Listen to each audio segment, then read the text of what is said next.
Selamat pagi. Pertemanan itu kadang suka membingungkan ya. Kita tidak mungkin hidup tanpa teman. Betul?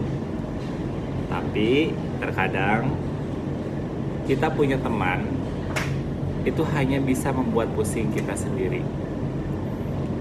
Itulah kenapa kita harus bisa memilih untuk berteman. Mungkin perbedaannya ketika kita masih kecil, pertemanan itu tidak ada unsur kebutuhan khusus. Apa itu kebutuhan khusus? Kebutuhan khusus yang dimaksud itu adalah benefit. Ya. Semakin dewasa, semakin terlihat bahwa pertemanan itu hanya didasari oleh benefit. Sejauh mana kita bisa mendapatkan benefit, dan kalau misalkan kita tidak bisa mendapatkan benefit, maka yang terjadi itu adalah kita akan risih. Nah, itu yang terjadi.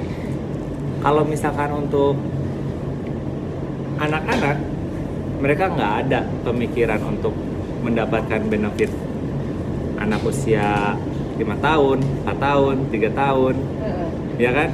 Pertemanan itu nggak ada yang namanya itu untuk benefit. Mereka lebih memilih untuk bagaimana caranya sama-sama bermain dan senang bersama-sama.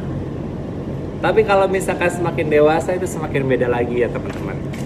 Makanya kita harus bisa memilih.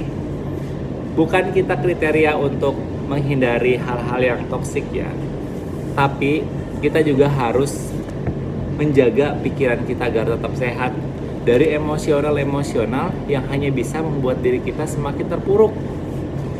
Kita harus memikirkan yang namanya itu pekerjaan, kita harus memikirkan yang namanya itu keluarga, kita juga harus memikirkan yang namanya itu karir.